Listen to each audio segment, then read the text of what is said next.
శాస్త్రి గారు, మన పాటలు అయిపోయి చాలా రోజులు అయిపోయింది కదండి, ఆడియో కూడా రిలీజ్ అయిపోయింది. మళ్ళీ హాయిగా మిమ్మల్ని ఇలా కలుస్తుంటే మీకు ఏమనిపిస్తుందండి? అంటే ఈ మధ్యకాలంలో మళ్ళీ నా ముఖం చూపెట్టలేదు కదండి మీకు. నువ్వు మళ్ళీ బాధపడడానికి ఎప్పుడు వస్తావా అని ఎదురు చూస్తుంటాను. అంటే బాధ కూడా జీవితంలో పాటు ఉండాలి. నువ్వు ఆ రాయించుకుంటూ పెట్టే బాధ అంతా ఆ తర్వాత చాలా కాలం డబ్బులు మారిపోయి ఒకప్పుడు బాధపడ్డాను అన్నది అప్పుడు కూడా కనపడం నాకు నీ మీద కంప్లైంటే నువ్వు ఎందుకు కెలికి తెచ్చుకుని అందరిలో నువ్వు పాట ఎప్పుడే రావు తప్ప రావా కళ్యాణి ఆ నింద జమిలుగా మీ ముగ్గురి మీద కూడా వేస్తుంటాను. ఆడపాడపాడు నేను బలకలుతుడే తప్ప.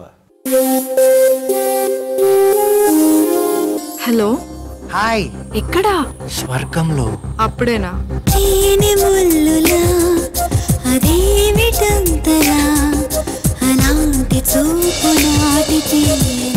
ఆ సినిమాలో హీరోలాగా నువ్వు ఎప్పుడైనా మాట్లాడతావా? అలా ఎవడు మాట్లాడు. మరెందుకు అలా తీస్తారు? వానవెల్లులా ఇవాళ ఇంతలా మరి ఇలాగ ఇవన్నెలా. మనిద్దరం ఎప్పుడూ కలిసే ఉండాలి. నీకు నచ్చినట్టు నువ్వు, నాకు నచ్చినట్టు నేను ఉండాలి. ఒకరినొకరు ఇంప్రెస్ చేయాలని ట్రై చేయకూడదు.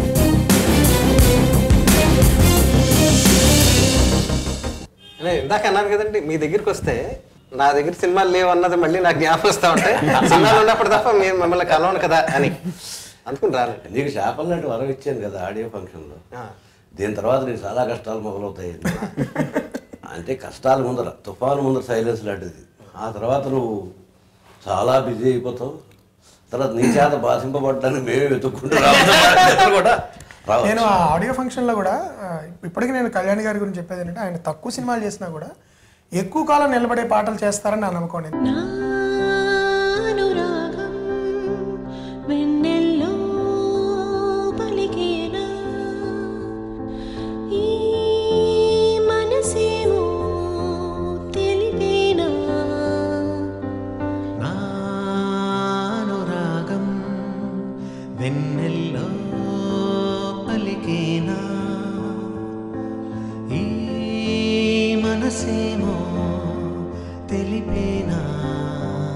మనం ఉన్న పరిస్థితుల రీత్యా కొంత గుర్తింపు రాకపోయినా నిన్ని భవిష్యత్తులో ఎక్కువ కాలం నిలబడే పాటలు అవే నా నమ్మకం. అది గుర్తింపు రాకపోవటం అని నేను అనుకోను. ఎందుకంటే అలాంటి పాటలు కుదరటానికి కావలసినటువంటి కథ కూడా కావాలి, లేకపోతే దేంట్లో ఇస్తా. బట్ నీ కథలన్నీ కూడా చాలా సెన్సిటివ్గా ఉంటుంది. ఉదాహరణకి ఇప్పుడు ఈ సినిమా కథ ఉందనుకో, సహజీవనము కలిసి ఉంటాం అంటే అసలు నేను అంగీకరించను. అది ఒక అభారతీయత, అది పద్ధతి కాదు. కానీ ఆ చెప్పిన సంవిధానం అనేక అంశాలని టచ్ చేసుకుంటూ వెళ్ళింది. ఇవాళ నిజానికి 3 తరాలకి, అంటే నిన్నటి తరం వాళ్ళు, ఇవాళ యువతరం వాళ్ళు, రేపు రాబోయే తరం వాళ్ళు, 3 తరాల వాళ్ళకి కూడా ప్రశ్న వేసి వాళ్ళు ఆలోచింపజేసుకునేలాగా ఇలాంటి కథ వచ్చినప్పుడు పాటలు అలాంటివి అవసరం అవుతాయి. అలాంటి పాటలు అవసరం అయినప్పుడు కళ్యాణ్ ఇచ్చేటువంటి కళ్యాణ రాగాలే అవసరం అవుతాయి. అయితే నుంచి మొదలెట్టుకుని ఇప్పటి వరకు కళ్యాణ్ చేసిన ప్రతి పాట Telugu. Ladies and gentlemen, Janaranjani కార్యక్రమంలో ఇప్పుడు సిసలైన పెళ్లి పాట, బూతులేని యూత్ పాట. ఆర్కెస్ట్రా రెడీ అమ్మా? ఏంటి అమ్మాయివే వేణి కావిలి చల్లాయివే.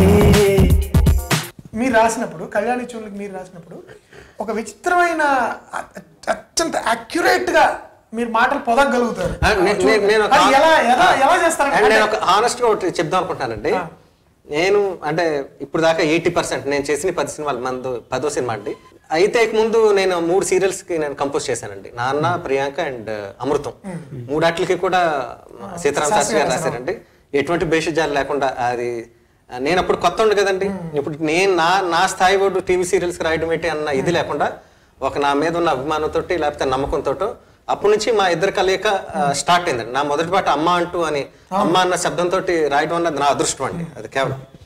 సో అప్పటి నుంచి ఇప్పటి వరకు కూడా కళ్యాణ్ ఏ పాట తెస్తాడు, ఎటువంటి పాట తెస్తాడు అన్న ఎదురు చూపులే కనపడతాయి తప్ప, ఇప్పుడు కళ్యాణ్ ఎటువంటి సినిమాకి ఏ సినిమా తీసుకొస్తాడు నాకు, అంటే ఎంత అది రెమ్యునరేషన్ వైజ్ గా కానీ లేకపోతే దాంట్లో ఎంత స్టార్ కాస్ట్ ఉందా అనేది ఏ రోజు ఆలోచించలేదండి. నాకు ఈక్వల్ గా శాస్త్రి గారితో ఉన్న పరిచయం ఈక్వల్ గా మిగతా కొంతమంది రైటర్స్ తో కూడా ఉందండి నాకు, కలిసి పెరగడం లేకపోతే కలిసి. బట్ వాళ్ళు ఇప్పుడు కళ్యాణ్కి ఏదో మనం చేద్దాం కళ్యాణ్ వచ్చిన వెంటనే స్పందించి శాస్త్రి గారి లాగా ఆయన రాయడం అన్నది నాకు ఎప్పుడు జరగలేదండి ఎవరు. అందుకే శాస్త్రి గారి మీద స్పెషల్ రెస్పెక్ట్ ఏంటంటే అలా నన్ను అభిమానించి నన్ను అక్కకు చేసుకున్నారు అన్నది అది ఎప్పటికీ మర్చిపోలేండి శాస్త్రి గారు అంటే.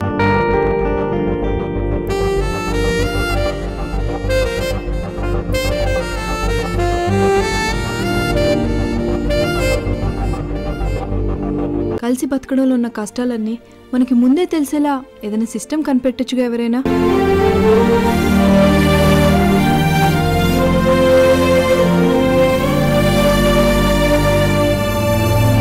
నా ట్యూన్ నేను కంపోజ్ చేసుకున్న తర్వాత నాకు చాలా ఇష్టం అండి. ఆ ప్రేమతో చేసుకున్న ట్యూన్ అబ్బాయి ఎంత బాగుందో, భలే ఉంది, కానీ దీనికి ఎవరు రాస్తారు అంటే మళ్ళీ ఫస్ట్ తక్షణ శాస్త్రి గారు అయితేనే బాగుంటుందని అనిపించేస్తాడు. అది స్వార్థం కావచ్చు వాటర్. ఈయన రాసిన తర్వాత అండి పాట హిట్ అవుద్ది, మంచి పేరు వస్తే చాలా బాగుందని అంటూ ఉంటారు. తర్వాత నేను ఆలోచించకండి ఇప్పుడు నా ట్యూన్ బాగుందా, ఆయన రాసినందుకు బాగుందా అన్న డౌట్ నన్ను పీడించి ఎక్కడో డౌట్ వస్తూ ఉంటుందండి. నిజంగా ఈయన కాకుండా వేరే లిరిక్ ఏమైనా పడి ఉంటే బాగుండేదేమో అంటే వేరే ఊహించుకోలేక ఈయనకే ఆ క్రెడిట్ ఇవ్వాల్సి వస్తుంది నా మనసులో అన్నది నాకు నచ్చట్లేదండి. మీరు ఎప్పటికీ తప్పించుకోలేదు దుగ్దా, దాంతో సహజీవనం చేయడానికి అలవాటు అయిపోయింది. అందుకని రాకూడదు అనుకుంటారు, కానీ అలా రాకపోతే మళ్ళీ నా పాట పాడిపోతుంది. బిడ్డ పుట్టడానికి నొప్పికి చాలా సంబంధం ఉంది. నొప్పి అక్కర్లేదనుకుంటే బిడ్డ పుట్టదు. అయితే ఇప్పుడు ఇక్కడ చెప్పదలుచుకుంది ఏంటంటే అతనికి ఈ సినిమా వల్ల కొత్త అనుభవం జరుగుతుంది. అనంత్ శ్రీరామ్కి ఉన్న ప్రతిభ అందరికీ తెలుసు. చాలామంది మన తెలుగు అంతరించిపోతుందని ఏడ్చే వాళ్ళకి ఇంకా తెలుగు కానీ ఆ భాష కానీ ఆ భావన కానీ ఆ సంవిధానం కానీ ఏనాటిగా అంతరించిపోవని ఆశ కలిగించేలాగా అవునండి. 20 కుర్రాడు 28 కలిసి ఉండడం అంటే మరి అన్నీ చేయాలా? అన్నీ అంటే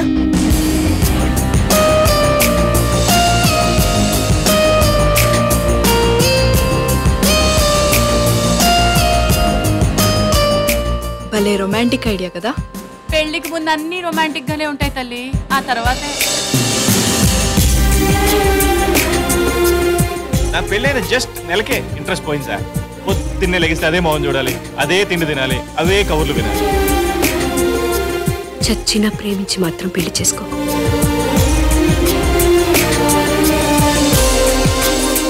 ఈ సినిమాలో అవసరం కాదు ఎదురైన అనుభవం అనంత్ శ్రీరామ్. ఎందుకనంటే ఏంటి ఇలా అమ్మాయి జాబిల్లి చెల్లైవే అంటే అమృత సాగరం మతిస్తున్నప్పుడు లక్ష్మీదేవి చంద్రుడు పుట్టారు కాబట్టి చంద్రుడిని లక్ష్మీదేవి సోదరుడు అంటే అలవాటు. ఒక అత్యద్భుతమైన అందమైన కాయిన్ ఏంటంటే ముందర కళ పుట్టి దాన్ని సైన్స్ ఫాలో అవుతుంది. సైన్స్ పుస్తకం చదువుకుని కళ పుట్టదు. సరిగా పదాలు పట్టుకుని రాగాలు పుట్టవు. కోయిల పాట వినో గొంతు గాలి వినో దానిని స్వరాలు ఏర్పాటు చేసి సైన్స్ తయారు చేస్తాం. అలాగా స్వతసిద్ధమైనటువంటి ఒక సినిమా పాట అనే ఒక ప్రత్యేకమైన సంవిధానానికి సహజాతంగా పుట్టినవాడు కళ్యాణ్. ఎగ్జాక్ట్లీ నేను ఆటోమేటిక్ అందులోనే ఉంది, మరొకటి రాదా లేదు. గమ్మత్తుగా ఉన్నది నమ్మేటు లేదేది ఇదే విలోకమో చుమ్మంటూ నా పిరి కొమ్మికి కూస్తున్నది ఇదేమి రాగమో గమ్మత్తుగా ఉన్నది. ఈ తమరితోనే అన్న పాట రాసినప్పుడు అండి, తమరితోనే సమయమంతా గడిచిపోతున్నా తమరి వైపే అడుగులన్నీ నడిచిపోతున్నా. ఈ వాక్యాలు బాగానే సులువుగానే వచ్చినాయి. ఆ మూడో వాక్యం దగ్గర పాట అంతా అయిపోయినాక కానీ ఒక 4 రోజులు మేము ముగ్గురం కూర్చుని దాని మీద చాలా కసరత్తు చేయాల్సి వచ్చింది. మమతలోను మాయలోను అలై మెరిసానా. ఇక్కడ అలై అన్న చోట మనకు ఎదురయ్యే ఇబ్బంది అదేగా, ఎగడం జగడం. అక్కడ కష్టపడుతుంటే ఇంక ఈయన అన్నారు తనననననా అని. వాడేంటి పర్లేదు, నేను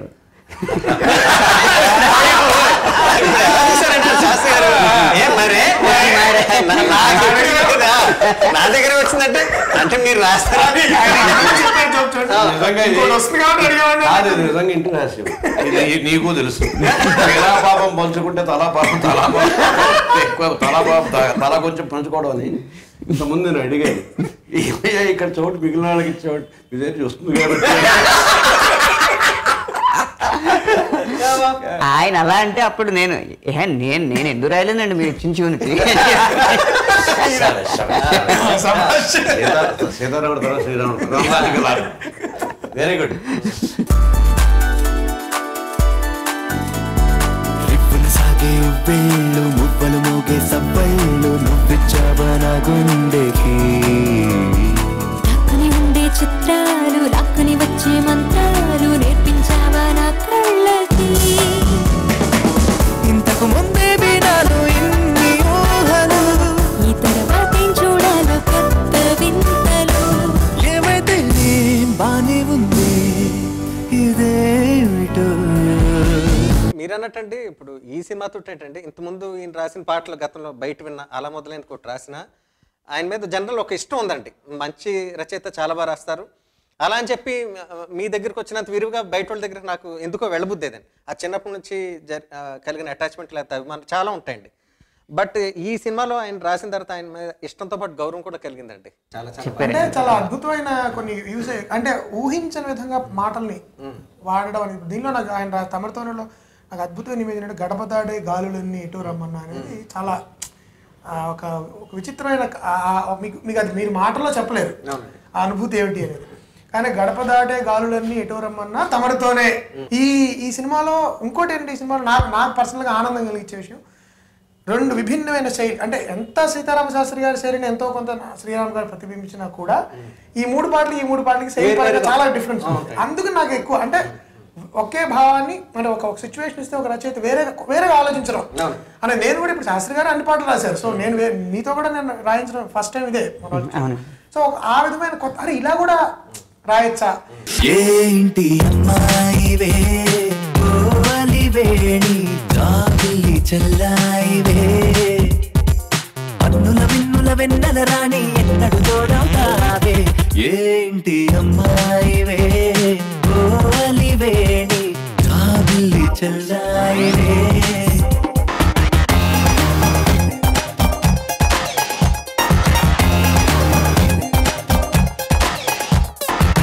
చిరునవ్వు పూసింది చీకట్లు